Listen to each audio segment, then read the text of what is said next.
Hey guys, it's Bro You Whack, and the Overwatch team just released 2 blog posts where one of them talked about 2 free skins that you can get in the next couple of weeks, along with giving us a peek behind the curtains of how competitive an MMR works. So really, these are going to be 2 separate topics squished into one single video because I feel like they don't need to be made into 2 separate videos. First, let's talk about how you can get these 2 skins for almost free. You're going to see what I mean by saying almost. So, the Gingerbread Bastion skin, one of the cutest skins to come out of this event, and that's not really saying much because, well, there's only 3 winter skins. And while you can get the Iceberg Gita skin through challenges, you can get the Snow Angel Echo skin through...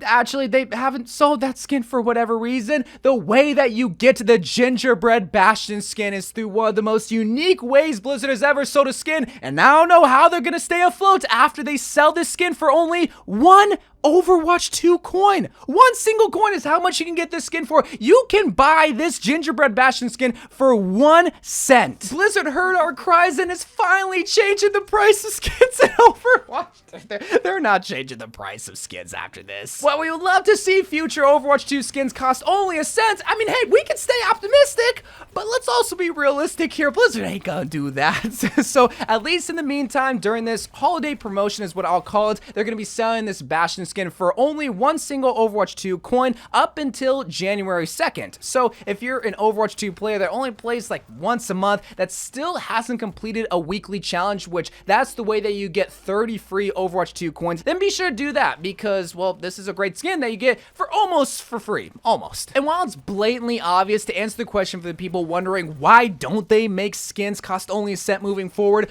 first of all, free-to-play game. This is how Overwatch makes their money, through the sales of skins, but more importantly, through the sales of Overwatch 2 coins, because they got employees that have families that they have to feed. Not everything can be for free. But the other reason, actually 2 main reasons, is to get people back into Overwatch 2 during the holiday season, and more importantly, spending money in Overwatch 2, because kids are out of school and they don't want them playing Valorant or Apex or Fortnite or these other free-to-play games. No, play Overwatch 2. But the second reason that I don't think a lot of people realize is that this is collecting data. It's going to be measuring how many people are playing Overwatch 2, spending money in the shop. Even though it's only 1 single cent, this will still be useful data moving forward when it comes to the sales of skins and coins. And if you love data, then stay tuned till the end of the video where we talk about MMR and competitive data and why you haven't been climbing in competitive, but why you might soon. But first, we gotta talk about another free skin in the form of the D.va Slay winter skin. This was a winter skin released in last year's event that is being made for free through Twitch drops. And I think you guys know how Twitch drops work at this point. You connect your Twitch to your Blizzard account and you watch an Overwatch 2 stream, or you watch me, ya boy, during a certain time frame. And how the Twitch drops work for the D.va skin is that you gotta watch an Overwatch 2 stream starting on December 25th all the way until January 4th. So in that time frame, you gotta watch 2 total hours to get the festive D.va victory pose, and then you gotta watch 4 hours to get the D.va Slay skin. So that's a total of 6 hours that you gotta watch. And in case you guys are wondering when I'm gonna be live, I'm gonna be going live on Twitch on December 28th. Now, obviously that's not the first day, but I'm gonna be flying home to Arizona for Christmas. I haven't seen my family in a year and a half, so I'm not going to be home streaming on Twitch until then. And don't worry, I'll be streaming a lot during that week, like possibly 6+ hours almost every day, so you're going to get your skin in your victory pose. Don't worry, but be sure to follow my Twitch if you haven't already. And those are the 2 free skins that you can get in Overwatch 2 now, along with the Brigida skin if you just complete challenges. However, now we got to talk about the matchmaker and competitive and explaining why you're at the rank that you're at. And well, ladies and gentlemen, I'm sad to report that in today's blog, they revealed the truth, and in the words of Blizzard, they said, it's because you're trash, kid. GG, get better.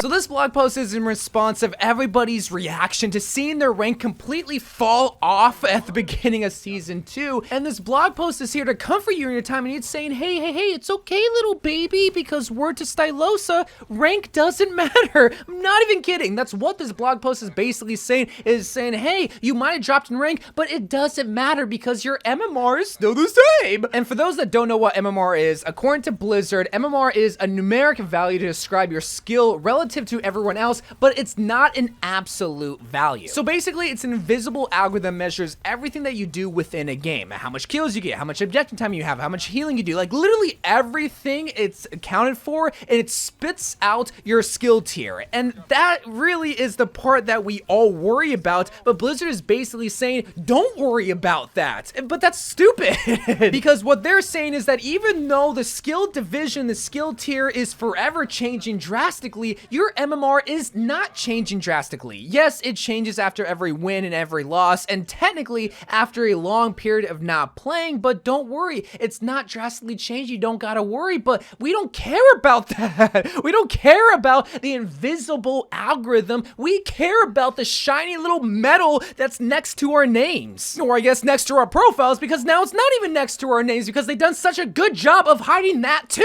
I don't know, just like a lot of people have been questioning how they handle competitive because everybody dropped at the beginning of the season. Like you started off at a skill tier probably way lower than where you ended at season 1. However, you probably saw that you were able to climb relatively quickly and with ease, even if you did lose a good amount of games, back to where you probably ended at season 1. And it's because they're trying to motivate you to climb, but it's probably doing the opposite where it's not motivating us because we worked so hard throughout the whole entire season to climb just to have us be dropped at the start of the season. I don't know, it's just very weird. But the other part of the blog post that is actually very informative for how they're trying to improve competitive and MMR is very informative, because previously how they handled matchmaking was that they would take the average, well in Overwatch 1 it was SR, but now in Overwatch 2 it's definitely average MMR of all the players. And this is sometimes where you had different skill tiers playing against each other in specific roles, where we call it a diff in the industry, most notably in the tank role, where you have like a diamond tank versus a GM tank, or a gold tank versus a bronze tank, and it was a big mess even though the MMR technically was average, where on your team you had a diamond tank, master DPS, and GM supports to all balance it out, and the enemy team had a GM tank, master DPS, and diamond supports. But in execution, like on paper that makes sense, but in execution it always worked out to where the team with the diamond tank got absolutely rolled because the tank role is so vital. But in this blog post they reveal that they're going to be mirroring your skill division with your role. So if you have that same diamond tank on your team, the enemy team is also going to have a diamond tank. And while the goal is to make it so that all players are in this same skill division, something that you also got to realize is that when friends group up, not every single person in that group is going to be in the same skill division. So sometimes you're going to have a diamond tank with master DPS players, but what's going to happen is that the enemy team is also going to have a diamond tank and master DPS players to mirror against. And even though it wouldn't be a balanced game if you had GM supports on your team, the enemy team is also going to have GM supports. And while I appreciate the transparency through this blog post, I find it wild that this hasn't always been the case, but maybe that's why my games lately, and it's not just me, I asked my chat if they've also experienced this too, and I'm sure you guys can also chime in, like comment down below how your games have been, if it's been either balanced or super imbalanced where either you're getting rolled or you're doing the rolling, because